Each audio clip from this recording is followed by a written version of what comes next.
Hey, this is Heidi Dawson. If you love all things health and wellness and style of any kind, hang out here with me each week. I'm obsessed with never-ending improvement, and it's all in an effort to help each one of us live a wildly successful lifestyle. Subscribe today so you don't miss a thing. Hi, guys. Welcome to episode 334 of the Wildly Successful Lifestyle Podcast. Nice to be with you, as always.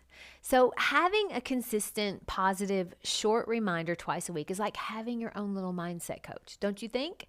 Someone who reminds you it's okay to have all these feelings and that there's nothing wrong with you for having them, but also reminds you that you're the one that controls those feelings by what you're giving attention to. We were never really taught that in school. I mean, what you think about and what you allow into your mind has everything to do with how you feel. And how you feel has everything to do with what you do, the actions you take.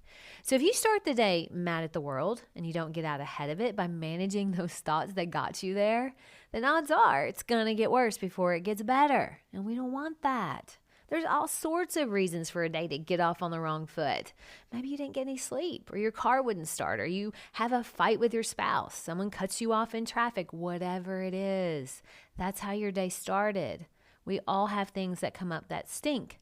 I posted this on Instagram the other day. It was a guy saying, did you really have a hard day, or did you have a hard 5 minutes and you milked it all day? I reposted it and said, I feel attacked. But we do that, don't we? Something happens and we allow it to wreck our whole day, or we carry it with us for the rest of the day. There's a snowball effect there, isn't it? When we start the morning spilling coffee on our shirt and it has us so flustered, we seem to attract drivers who cut us off and waiters who are rude. And then we notice the coworkers who are just so lazy. And of course, it keeps going. So by the end of the day, we're drowning our sorrows in a few glasses of wine, which carries the problems on to the next morning, all because we started the day wrong. So much energy spent warding off bad drivers and lazy coworkers. Or maybe you had that fight with your partner or your kids even. And rather than taking the time to work through it on your own, you just ruminated about it all day, having conversations with yourself about how next time you're going to say this or that. And when I get home, I'm not talking to him at all. So much energy spent recreating the argument in your head and coming up with much better things you could have said to make your point. See, this is the kind of drama that can happen every single day. And we wonder why we're overwhelmed. And it could have been a less than 1 minute interaction, but now, like my friend on Instagram said, I've milked it for the whole day. It's tempting because it's a bit easier to have someone else to blame for our day being bad than accepting the idea that we haven't done the work to be able to handle the little annoying things that pop up.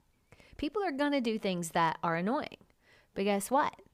It's not their job to not be annoying to you. It's your job to not allow it to annoy you. That's a maddening statement, isn't it?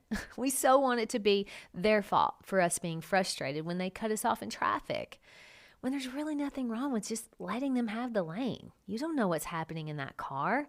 They could be rushing to the hospital with their wife in labor in the back seat. And don't try to think you know. It doesn't matter. What matters is your peace, your energy. You're being able to handle the bumps in the road without being so dramatic about it. I've been there where life wasn't going my way, and so little things would just get under my skin so easily. You know what I'm talking about. But when you're having an amazing day and you feel great, you feel like you look great, maybe you're having a good hair day. When someone rides up on your tail in traffic, you're just like, okay, let me get out of your way. And you move over into the other lane, letting them pass.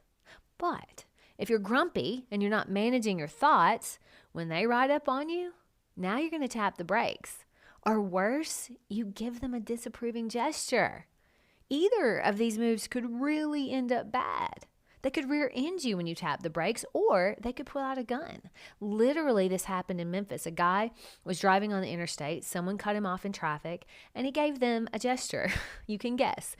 And they pulled out a gun and they shot him through his car window. He managed to pull into a gas station to get help, and he lived to see another day, but now he has a shoulder wound to show for it. They actually shot him in the shoulder.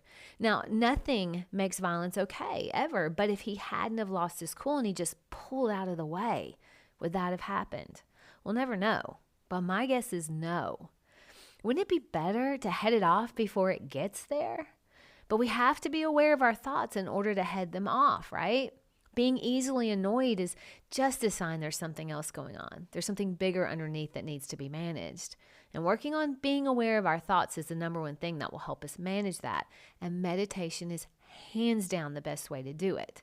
But if you're not ready for that, some aren't, having a phrase, just a simple phrase in your back pocket for any time you get triggered can help keep the bad 5 minutes from being a bad day or year in the case of the guy that got shot.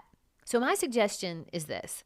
What if anytime something annoys you, you stop for just a second and you just said, am I going to let this ruin my whole day?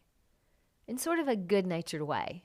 The one thing we all know by now is there will be things that come up most days that could derail our day if we let it. Our job is to not let it. So remember this episode, save it, send it to yourself in a text, or at the very least, write that phrase on a piece of paper and put it somewhere you can see it easily. And the next time you get triggered, the new it word, you can ask yourself, am I going to let this ruin my day? And of course you're not. I love you guys. I'll talk to you in a few days. Don't forget to subscribe and share with your friends because we're just going to keep going bigger and better places together, and I love that about us. Talk to you in a few days.